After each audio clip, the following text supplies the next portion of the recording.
All right. Loud beep says we're here. Let us begin. And for the last encounter for a while, I won't be sticking around for your immunology stuff. Here we go. So we're going to start to look at this. Is kind of where we went last time. MHC, the different kinds of the antigen presenting cells, and this is where we stopped with the and again for those with immuno, you probably heard it before. Never hurts to reinforce it. And the whole idea is where they develop versus where they mature. So they're all born in the bone marrow. Okay, so lymphocytes. So we're looking at the respective lines of T and B cells.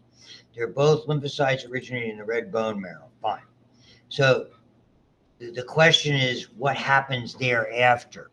And so where their origin is the same, the maturation is different. So they mature in what are their primary lymphoid organs. B cells in the bone marrow, where the B comes from. T cells for the thymus, where the T comes from. So we have different layers of this. I don't go crazy about this with, positive sensing and negative sensing. So immunocompetence, a lymphocyte must be able to only recognize one specific antigens. So B or T cells display one unique type of antigen receptor on its surface. So when they're mature, they can only bind one specific antigen. We'll get into that more into the details of what's involved with that idea. So that's one aspect of immunocompetence. Lymphocytes must be unresponsive to own antigens, to self-antigens. So in that way, they need to be self-tolerant. So destined to become T cells migrate in the blood to the thymus, mature there. B cells mature in the bone marrow. During maturation, lymphocytes develop immunocompetence and self-tolerance. So the immunocompetent B and T cells, not yet exposed by definition, we call them naive. So they're competent, they're ready to be activated, but they have not yet encountered something that they're going to be activated for. Okay, so exported from where they are and they colonize the secondary structures, particularly the lymph nodes and the spleen, because those are the areas where the lymph, the usual source of foreign antigens, is really travels, and the spleen basically covers the bloodstream aspect of it. So that's it's really the distinction. It's well organized in that regard, whether it's going through lymphatic structures or through the blood. So they begin to see that seeding, naive, they seed, etc. The organisms. Then they become active when they encounter an antigen. Okay. First encounter triggers lymphocyte to develop further. And then at that point, the lymphocyte is selected to differentiate into an active cell binding to that specific antigen. Okay. And what happens is it differentiates. The term that's often associated is clonal selection. It begins to clone itself into multiple members that are all, dare I say, pre-programmed to respond to that. The way I look at it, that's where errors occur when we start to see inaccurate cloning, because it's a process that matures things relatively rapidly. And not real replicates things relatively rapidly and can take over. So if all of the signaling molecules are present, it'll complete that differentiation and effectively become an active cell. So they show you that. So once selected, once activated, it proliferates, and it's a nice way to say it, in an army of it's the Clone Wars. Love that. As an aside, we went to, but Star Wars we only had theaters. I want you to understand. First Star Wars came out. The line to get in was like around the block at this theater in Pennsauken, New Jersey, outside of Philadelphia. And you just don't see it that often. We did it for a couple of things. But we all sat there entranced for however long that movie was, and proceeded to. Everybody jumped up and gave the screen in the movie theater standing ovation. Go figure. It was wild. I heard a beep. I have to check it out. Who's beeping out there?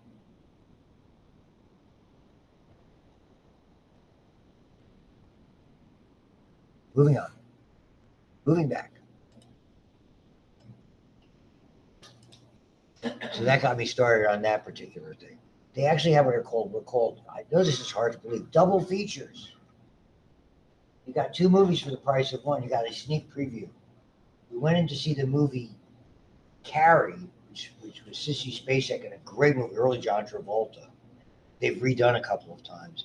And the movie that we actually paid to see, Rocky, first one. That was a pretty good double feature. Okay, most clones become effector cells.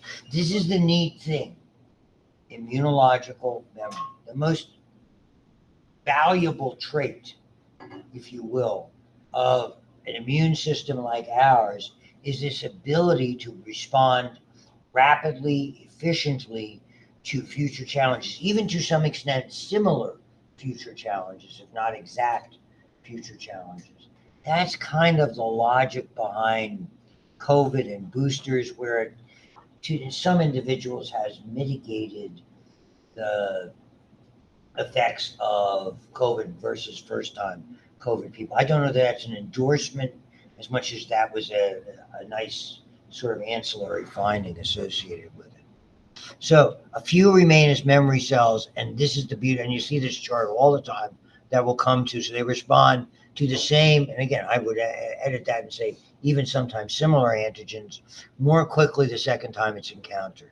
So B and T memory cells and effector T cells circulate all the time. So once they're there, once that information is encoded, it's constantly with us. And there's a certain degree of lifespan, and that's where the concept, and I don't know it's necessarily part of our course, but we talk about it, is the sense of how frequently we have to become, how often we need a booster. So we know that there's a certain fading in roughly 10 years for the typical tetanus shot, which is a multivalent shot that addresses diphtheria, pertussis, and tetanus. So we're getting re-immunized for though probably the one that we're most worried about. I shouldn't say that for sure, but the one that's we're most aware of would be tetanus. It's probably the thing we encounter the most. And so and then they give you this, it's hard to read at the bottom. So genes, not antigens, are the determining factor about the immune system recognizes. Okay? Immune cell receptors are a result of acquired genetic knowledge of microbes. Okay? So there's a lot of them. If you look at this, it's staggering. 25,000 genes coding up for 1 billion different types of antigen receptors. Okay? So there's a lot of different combinations. There's an extraordinarily diverse population that's there. And to some extent, this is information I feel that gets pre-encoded and passed on generation to generation. And it's somewhat of a contributor, again, to herd immunity, and it's somewhat a contributor to naturally producing certain antibodies just based on our genetic makeup. So certain populations are more resistant to certain things unless you relocate to an area that you're not from originally that's quite diverse. So this is interesting about lymphocytes during maturation. T cells are tough to become a mature T cell. Where B cells, it's a fairly straightforward process. T cells are so aggressive and, if you will, so important that it's kind of like SEAL training. Okay? Now, there's a lot of washouts. And most of them, when they wash out, don't survive, they undergo apoptosis. So there's what they call negative and positive selection. Positive selection, T cells capable of recognizing self, restriction, in other words, the MHC proteins. Those that can't are destroyed. So if you can't recognize self, you're out the door. Negative, apoptosis of T cells that bind to self antigens displayed by the self major histocompatibility complex. So they're deleting that. So one, you have to be able to recognize it, and two, you can't bind to it. So it will delete both of those clones. And effectively, maybe only less than 5% of T cells actually survive this process. and mature into functional T cells that can be activated under the right circumstances. So they begin to, and there's actually a pretty good animation in this sequence that when we start to look at it, probably won't get to that till we come back. So, and they talk about positive and negative selection there, and the illustrations are there for it. So the antigen presenting cells, I love those. Dendritic cells, various kinds of macrophages. That's an alternative or dual role. Macrophages aren't just there to sweep up debris. They also function as antigen presenting cells. And interestingly, a dual role for B cells who contribute to this part, particularly in T cell activation, is to act as antigen presenting cells. The whole idea is to get that determinant, that epitope, whatever you want to call it, the appropriate one for the more advanced resources to respond to. So they really are pivotal in what they do. So they're found in connective tissues in the epidermis, mobile by nature, wonderful for sampling the environment, part of this remarkable process where you and I manage to, by continuous exposure to relatively normal and not excessive pathogens, we stay, it's my fear is that, and to a certain extent, I think this really was very impactful during the lockdown and why we saw such high numbers of people having problems, is we stopped associating with other people. We didn't get those little minor colds and sniffles and stuff that go away, and that's part of the thing that managed to keep our immune system. Our immune system was very, very limited in its exposure, and it's been proven time it doesn't work that way. Biological systems are use it or lose it for the most part. Like, I don't know. Maybe you have your own anecdotes about it. My mom was doing crossword puzzles until she was nearly 90 years old. And her vocabulary is infinitely better than mine. Keep telling you, I was third in Scrabble. My sister was a certified English teacher before she went and got her MBA. I was third. So I wasn't correcting people's adverbs, which I did today. Okay, so phagocytized pathogens enter lymphatics, present them to T cells, particularly in the lymph node, key link between the innate and adaptive system. So technically, most of these cells are part of our innate system, okay? And they are the linchpin between the interaction between the two. There it is. Like in that, just how they modeled it in that neat movie I was telling you about, which you can watch on HBO Max, which is on TCN. Just love. But I'm not.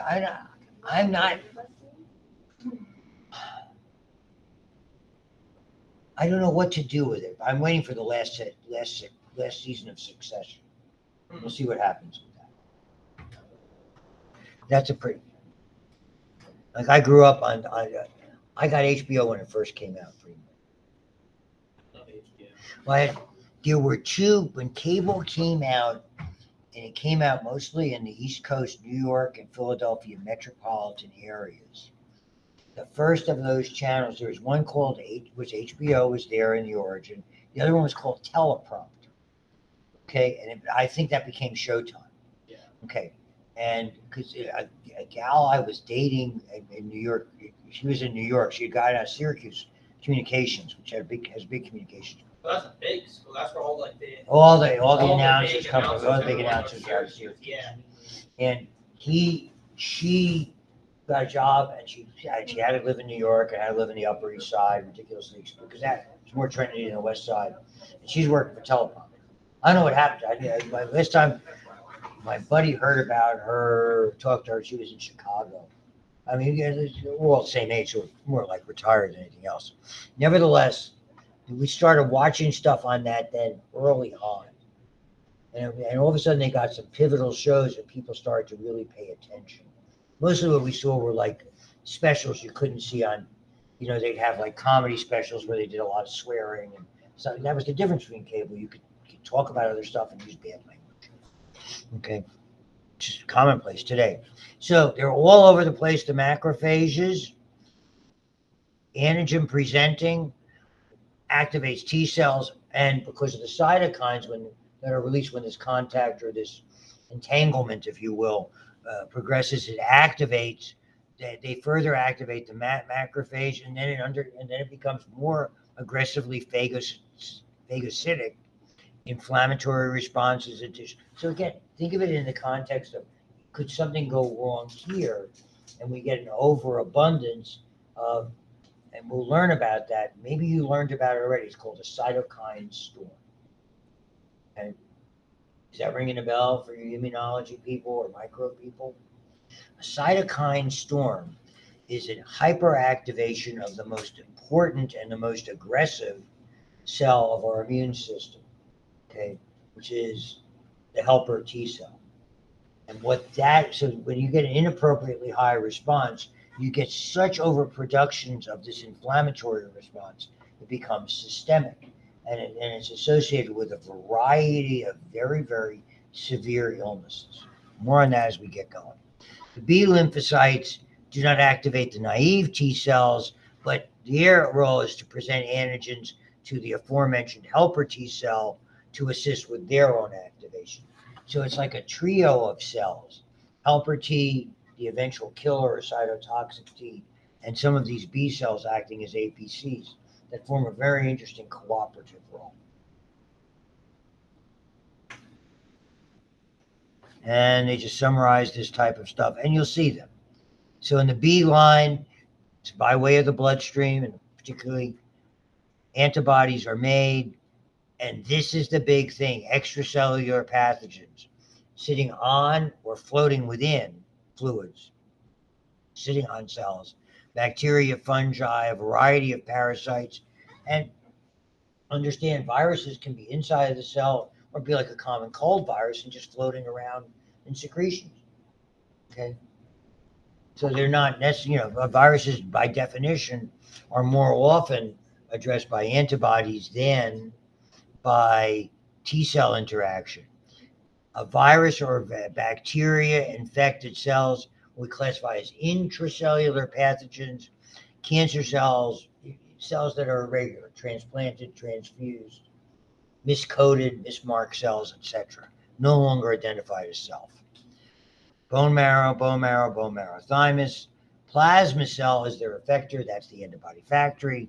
Memory in both issues. Cytotoxics, the T sub C, the helper T cell, and interestingly, the regulatory T cells. Years ago, when HIV first reared its ugly head, they talked about the relationship between, they looked at a ratio between helper T cell and suppressive T cells. So when that ratio inverted and you had more suppressive cells, it was considered that you were basically subduing your immune system. Now we've classified those cells as quote unquote T reg cells or regulatory T cells. So it's a terminology that was just advanced as we began to understand the inner workings of HIV and its immunosuppressive activity. Okay, so when a B cell encounters a target antigen, it provokes a humoral immune response. Antibodies specific for that particular antigen are produced. That's all about that determinant or epitope.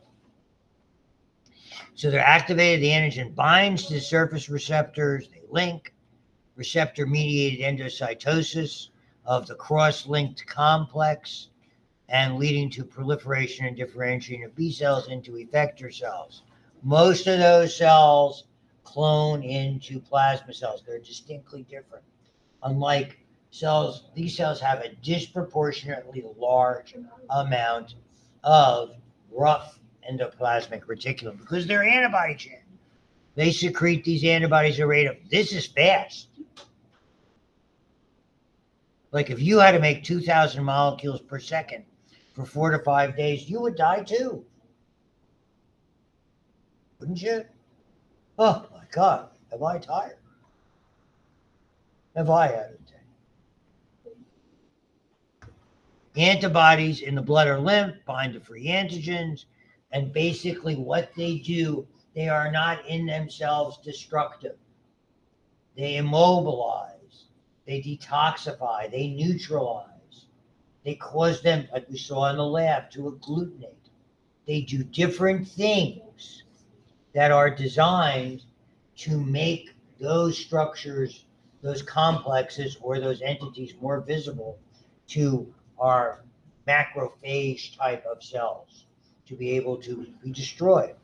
So if they're like, basically they're bagging them and tagging them. Here it is.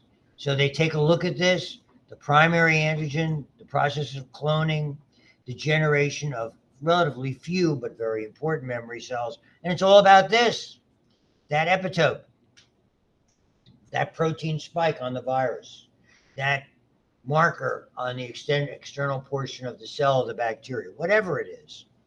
And that's going to be brought in and constructing the characteristic Y, T, whatever word you want to use to describe it, that characteristic chain that we're going to look at, okay, vis-a-vis the construction and the different categories of immunoglobulins.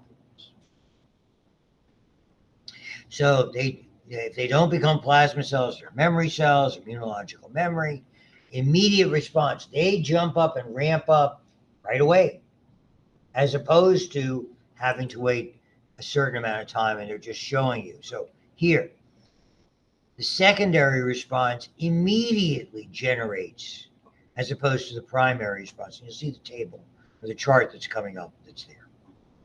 And then you can see the antibodies are highly, highly specific. And so that has, and the best example of that is, of course, the amount of influenza vaccines that have been made, they're made on an annual basis, are never identical, because that effectively that virus is constantly mutating minorly, but to enough extent to render immunizations, relatively speaking, ineffective. That are, it's one of those reasons I've stayed away from flu shots for the last, I don't know, 8 to 10 years. Because the last time I got a flu shot, I got the flu. I can remember my doctor. It's like, hey, we gave you a flu shot. I said, yeah, you did.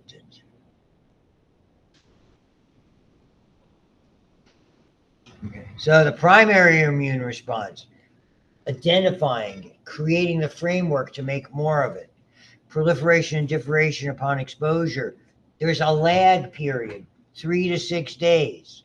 The peak levels, once that lag period is over, take about 10 days. Then the antibody levels decline. So what's that scientific evidence used for? Every day. You get a strep throat. How long do you typically take the antibiotic? 2 weeks, right? 10 to 14 days. Even a Z-Pack, oh, it's only 5 days, it's stronger. No, it's formulated for time release. So it's effectively giving you the release of antibiotic over that 10-day course. It just happens to have a different half-life and a different way of releasing the enclosed antibody molecules that are there. The bonus of the Z-Pack was that it didn't cause anywhere near the GI distress of taking typically 4 erythromycins a day for 10 days. That was the big hang-up with erythromycin. And erythromycin, another thing you should always know, if you didn't get this in micro, I don't know why, erythromycin and that family is the drug of choice for people who are allergic to penicillin. The Z-Pack is just what commonly prescribed now, known as azithromycin. Just an aside for general knowledge, for a test, etc., that type of stuff. So that's why we take it. The re-exposure is faster, more effective, more prolonged because of the immunological memory. Hours, not days. Peak in 2 to 3 days, higher levels, greater affinity of binding, high for a longer period. Love the chart. So, I mean, it doesn't alter anything. If you get an exposure to, here's the first, let's say virus or bacteria, here's the re-exposure For the secondary immune response, you see it's almost instantaneously ramped up in a matter of time. But if you get another virus, a different virus, it has to go through the same motions, as you can see. So primary immune response to antigen B is basically the same as what it was to antigen A. The secondary response is a whole different effect when you look at it closely. So these are the different types, and this gets us into the discussion of there's 4 different ways we typically categorize immunity. Okay, they are either naturally or artificially acquired, and they are either active or passive. Okay, should know about this. B cells encounter antigens, produce specific antibodies. 2 types.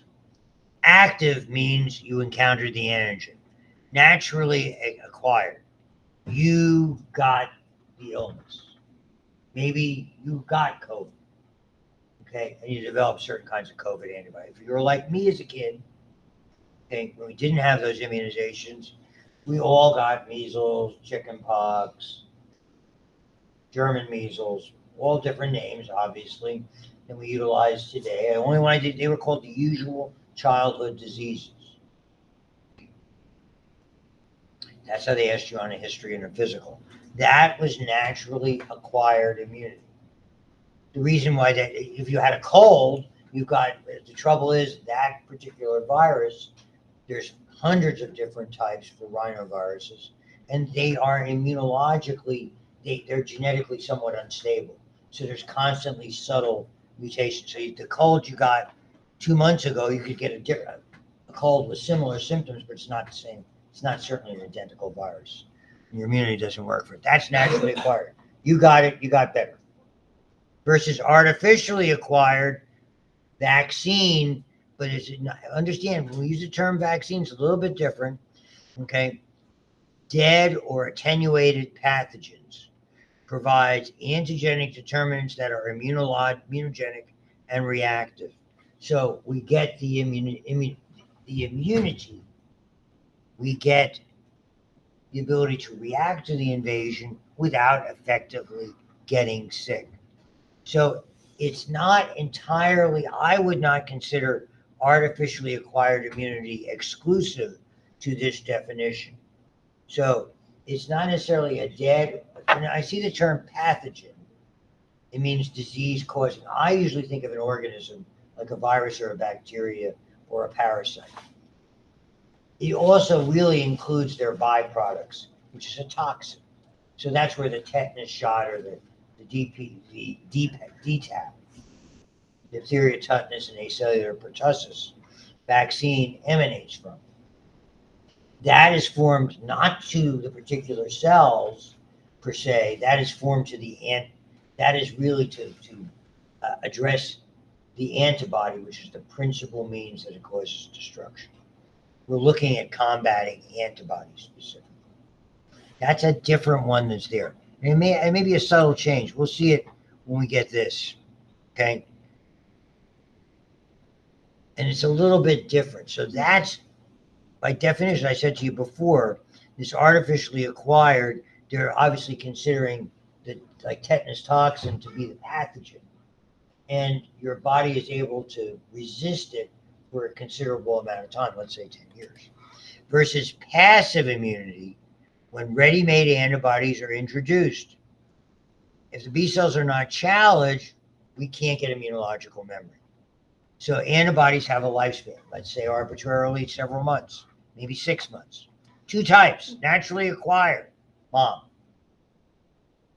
Fetus via placentally or the infant through milk. So whatever antibodies you get are naturally acquired. They have a course. They're protecting that infant typically for roughly the first 6 months because it takes about that long for the child's immune system to ramp up. And unfortunately, unless they change the administration, we're starting to see immunizations for polio usually at 2 and 4 months, as I recall. I do not know if that has changed. That's there. So the way I would phrase it, you're playing with fire. But polio is so tragic, they've chosen to play with that particular. The difficulty is how the immunizations are prepared and the preservatives. It's really all about the preservatives. It's whether or not those immunizations have harsh preservatives that can damage development. So that there's a whole lot of nuances toward this. Do you explore that in immuno? Do you guys who have it? Kind of. You talk about thimerosal at all? The mercuric. We use mercuric compounds. Thimerosal is the one that was faultily associated, though not necessarily untruly associated, with autism. There was and I always talk about it in micro. There was a paper, a research paper that was presented circa around 2000, let's say that ballpark, and it basically pointed the finger at thimerosal for this extraordinary increase in autism that we're seeing. And there's a variety of factors for that. Certainly environmental factors, more efficient diagnosis, and to some extent overdiagnosis. It's like epidemic ADD that we had when my kids were little. The distinction was that the research was faulty and had to be eventually. I mean, I think it was published in the Lancet, a very famous British medical journal, and they had basically put on a disclaimer and said, "Hey, we didn't know that they use these research methods. We can't support this." But everybody in the anti-vax community went absolutely nuts. I think it's true. I just don't think it was substantiated. Keep going. Okay. Protection ends when antibodies degrade. They don't last that long. So this, if you remember the very famous outbreak that occurred, not that you remember, but if you heard about it in 2003, right here in Beaver Falls, Chi-Chi's, they had a giant hepatitis A outbreak that came from faulty green onions. Scallions or spring onions that were used as garnish and not cooked. Those, everybody, were, how should I say it? They were laden with hepatitis A. There's a variety of reasons for it, probably from where they were acquired and because they were not treated appropriately with a power wash, which they were supposed to. The fact they were from Mexico is inconsequential. The same stuff happens to this country. Long story short, 4 people died who weren't very old or very young. They were all over ages. And the only treatment they had, now they have an immunization for that virus, which is a fecal to oral virus. Okay, and it's the enterovirus, it's in similar family as polio, has been, now we have immunization. Before, they had to just give them a whopping dose of immunoglobulins called gamma globulin. Okay, so here we are, everybody. So this is a nice chart to summarize it. Everybody sees that? Which brings us to the antibody part of the program. So you probably had this, we'll go over it again. So collectively refer to the antibodies as immunoglobulins or Igs. They are that gamma globulin portion, that part that was injected was like a whopping dose of all of those. We used that 20 years ago. Shh, back there. Thank you. Capable of binding specifically with antigen detected by B cells. 5 classes. The structure. You have probably had this with biochem. You probably had this in other courses. Depending on who the author is, they'll say T or Y, both work for me. 4 polypeptide chains, disulfide bonds are important. You see disulfide bonds, it's about stability. 4 chains, too heavy, with the hinge at the middles, too light. And they have a constant region, which is vitally important for classification, and the variable region, which is the design portion, that's designed to specifically adhere to or bond with the determinant or the epitope. And you have 1 on each arm. So the stem is the constant region. That's about the classification. They call it the effector region because that's what it is. It bonds to a particular cell. It triggers a particular kind of response. Types of cells or chemicals the antibody can bind with, how it's classified with regard to its function, So antibodies do different things. They fix complement, they circulate, they're in certain kinds of secretions. It's sort of like an identification system, so we know where they are and kind of where they're going, once you get it that way. So voila, you've probably well seen this or something similar to it. The stem region, you can see the abundance of disulfide bonds, both between the heavy chains and the heavy and the light chains. This is the variable area up here. So you have a light chain that's variable, darker here, and the heavy chain that's variable here. And they form identical variable regions. Schematically, I think of MAG. Okay? Works for me. I hope it works for you. DMAD doesn't work. GMAD doesn't work. It could. Okay, IgM initially is a monomer, but when it forms, it's a pentamer. Why are IgM levels measured when we fractionate? And you've done this. You've done proteins in the lab and done gels on them, right? You've electrophoresed proteins, right? Okay. Why do we fractionate and look for IgM? Because it tells us where you are in the response to a particular infection. If it's based on antibodies, if you have an abundance of IgM, that's an early response.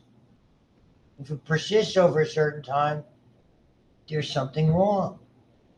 The responses should be appropriate. IgM followed by IgG, not the other way around.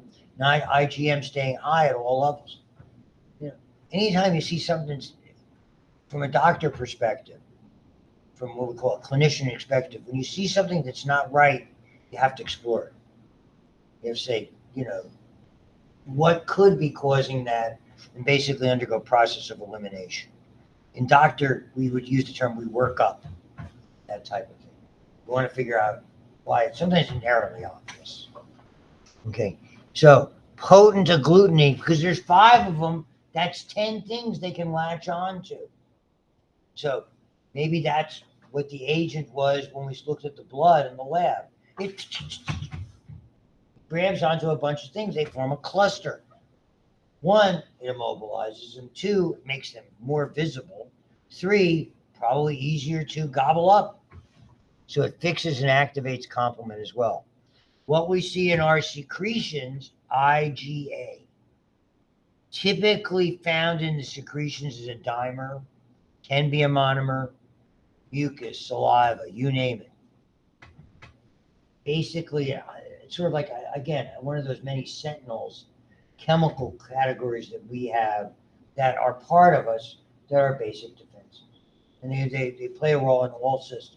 We have a rather elaborate structure. To me, they would classify mostly as our innate defense rather than an adaptive defense. And again, genetically pre-programmed for certain kinds of things that are there. And they take a look at them. First class secreted, readily activate, starts as a monomer, then it comes together when it unites. Antigen receptor on the B cell surface, I'll buy that. Okay. That's the monomer, plays a role with that.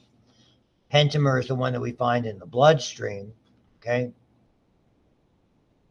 Numerous binding sites, IgA secretory, so saliva, sweat, intestinal juice, milk during lactation, stops attachment, limited amounts in plasma, probably in transit. For a long time, we didn't know what IgD did. And to a certain extent, this is relatively recent in the last 10 years that we can classify that it's a monomer that attaches to B cells. Again, B cells play that sort of interesting co-activating role in certain areas of the adaptive system. That's where the IgD could come into. So it's kind of like a receptor that forms on it. IgG is by far and away the most famous. It's always a monomer. It's at any time, if we're looking at, if we measure antibodies in the plasma, it predominates by a wide margin. We see it in both secondary and late primary responses. It crosses the placental barrier. We had that long discussion about erythroblastosis fetalis. That's the reason behind it. Some things cross, some things don't cross. So those are particularly antibodies cross the placental barrier. And IgE, which we'll spend a lot more time later rather than now earlier, is the one that we associate with allergies and parasitic infections. Typically, it attaches itself to mast cells and basophils. The basophils, when they leave the bloodstream, typically morph into mast cells. At the very least, they have an abundance of histamine granules. Some of them have heparin granules. Some of them have other granules that to some extent are pro-inflammatory agents. They increase the level of inflammation or enhance it in some way. And they show you all these and go through the same spiel I just did. Ta, ta, ta, ta, ta, ta, ta. Interestingly, certain plasma cells can switch, from one to another, retain specificity for the same antigen. IgM primary, switch to IgG for the secondary. Almost all secondaries are IgG. So as you can see, depending whether it's something that's going to go into the secretions for long-term projection, IgA, be part of the initial response, potentially have to deal with it vis-a-vis an allergen or a parasite, there's a lot of switching that can occur. These are the interesting things that are part of it. The whole, and the complex itself is not innocent. That's the big thing with diabetes. Why modern theory is that type 1 diabetes is immunological in nature, maybe with an underlying viral element. Because we see, years ago, we saw these protein deposits in the kidney. We just gave them a name. The first person or persons who looked at them, you might remember me saying this, were called doctors Kimmelstein and Wilson. So they were called Kimmelstein-Wilson disease. As it turned out, they were large clumps of antigen antibody complexes that damaged the kidney. So we saw a persistent combination of this KW disease that was associated with kidney and diabetic problems, diabetes, hypertension, and kidney disease. Hypertension because the kidneys didn't work the way they're supposed to. Disease of the kidney, so they didn't filter and function effectively, and diabetes, were all associated with it. So it was sort of an interesting combination. We know now that the likely source is these large. So if the complexes can't be swallowed, they have an alarming tendency and destroyed by swallowing macrophages. They got to go someplace, sometimes not a good place. So they can neutralize if it's a toxin. They can precipitate something out so it goes from liquid to solid phase. They can fix complement. They can agglutinate, as we said before. Neutralization, particularly important because it blocks sites on the virus, probably where it would attach to cells, and it neutralizes exotoxins. Bacteria do most of their damage from making toxins and secreting them. That's how bacteria do their business. Gram positives and gram negatives both make exotoxins. Gram negatives inherently are toxic because of that lipid A component in the lipopolysaccharide layer. So it prevents them from binding to receptors, and it undergoes, if it can, and it should, phagocytosis. Agglutination, multiple bindings, with regard, so it allows for this, they call it lattice-like clumps, mismatched blood cells. Precipitation, soluble, cross-linked into complexes. Complexes then precipitate out, so they complex with the soluble molecules, and they're easier to identify. They're tagged. So we like to say bag it and tag it. Tag it and bag it. So that's what we do in our Amazon stuff. You have something, you got to put an Amazon label on it for their inventory control, so we tag it and then we bag it. Send it. Complement fixation. Oh, you look very nice. Oh, wrong complement. I'm sorry. Main antibody defense against cellular antigens, bacteria, and mismatched red blood cells. So this plays a role against, particularly think of the mismatched transfusion. Several antibodies are bound close together on the same antigen. Complement binding sites on their stem are aligned. Okay, it triggers complement fixation, leads to lysis of the cells. So this does amplify the inflammatory response. Okay, so it does effectively facilitate that opsonization, the engulfing by macrophages. So you can see what happens. Neutralization, agglutinization, precipitation, complement, and complement does so many things. Opsonization to be engulfed by a macrophage or even lead to cell lysis. So you can see it has a number of pathways. Phagocytosis, increased inflammatory response, etc. And that's that. So the interesting thing, worms, okay, because we have a great water supply, we don't see a whole lot. They're too big for the regular kind of attack, precipitation, lysis, etc., agglutination or neutralization, acronym plan. IgE bind to the surface, and then eosinophils come along. They bind to the exposed stem, and they trigger the eosinophils to basically spray out all those red granules and kind of gobble it up from the outside in. So that's a true parasitic infection. We also see them playing a similar role in allergies. My middle kid had an eosinophilic reaction with allergies. Last note.